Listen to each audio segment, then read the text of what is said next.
Kuna mambo mengi yanatokea kwenye dunia ambayo mara nyingi sana tunakuwa hatuna namna ya kuyaelezea, na mengi sana yanakuwa ni magumu kuyapokea.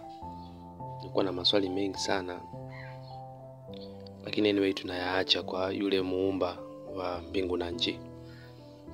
Recently kuna event moja ambayo imetokea, sio ngeni, ambayo dunia nzima inafuatilia, lakini na mimi kwa jicho langu nimejaribu kuangalia na kuifuatilia kwa kifupi sana, siko undani.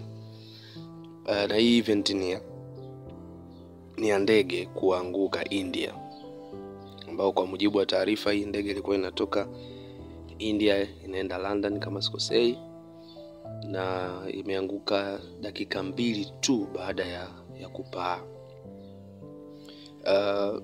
Reason sitaki kuziweka bayana kwa sababu hata mimi mwenyewe sizijui, bado dunia inatafuta sababu hasa ya hii ndege kuanguka.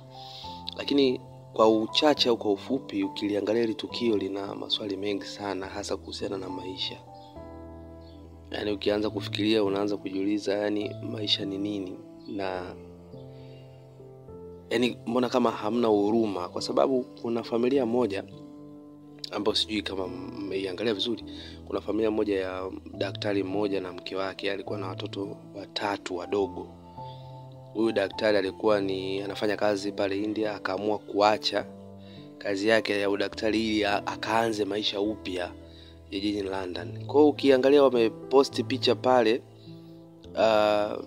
naweza kusema kama dakika chache kabla ya ndege kuanguka, walikuwa wameposti picha wakiwa na furaha, wanaenda kuanza maisha mapya, mke na mume na watoto na familia kwa ujumla. Wale watoto ni wadogo sana ukiwaangalia, hata ukiangalia hii picha ya watoto ni wadogo sana, lakini familia nzima imekufa, yote imeteketea kwenye ajali. Yaani kiufupi sijui nisemeje, ila kuna maswali mengi unaweza sana ukajiuliza. Yaani what is the meaning of life? Kama wale watu wazima, yaani ni wengi wamepoteza maisha. Sitaki kusema kwamba wengine hawaumizi. Kila familia inabeba mzigo, kila familia inabeba huzuni kulingana na mtu ambaye alipoteza. Lakini when you look at this family, yaani kuna jambo la kujifunza kwamba Mungu hana huruma.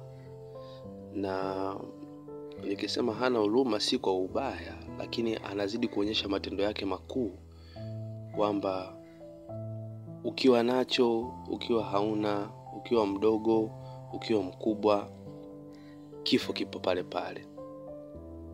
Na Mungu ameonyesha au amedhihirisha ukuu wake kwenye hili, kuonyesha kwamba yeye ni mkali mno kulinganisha na mambo ya dunia yanayoendelea. Inabidi tujikite sana katika kumrudia yeye aliyetuumba. Na tunapoishi humu duniani tutambue kwamba ipo siku na sisi tutaondoka. Kila mmoja anakaribia mstari wake ambao Mungu amemchorea. Whether wewe ni mdogo, whether ni mkubwa, whether una hela, whether hauna, maisha yote unayopitia kila mmoja ana mwisho wake na kikomo chake. Tuzidi kutenda mema, tuzidi kupendana, tuzidi kurekebishana, kuhurumiana, kusaidiana, kwa sababu maisha ni mafupi mno. Ni mafupi sana. Imagine 2 minutes umeaga familia yako, bwana naenda sehemu, dakika 2 tu imeweza kuchukua maisha ya watu wengi mno. Sawa, tunaweza tukasema kuna faults ambazo zimetokea, kuna watu wa kulaumiwa, kuna mambo mengi ambayo yanaweza yakawa yanaendelea, lakini still kuna jambo la kujifunza kwamba maisha ni mafupi. Tumrudie Mungu, haijalishi upo sehemu gani. Maisha ni mafupi. Tupendane, tuhurumiane. Maisha ni mafupi mno.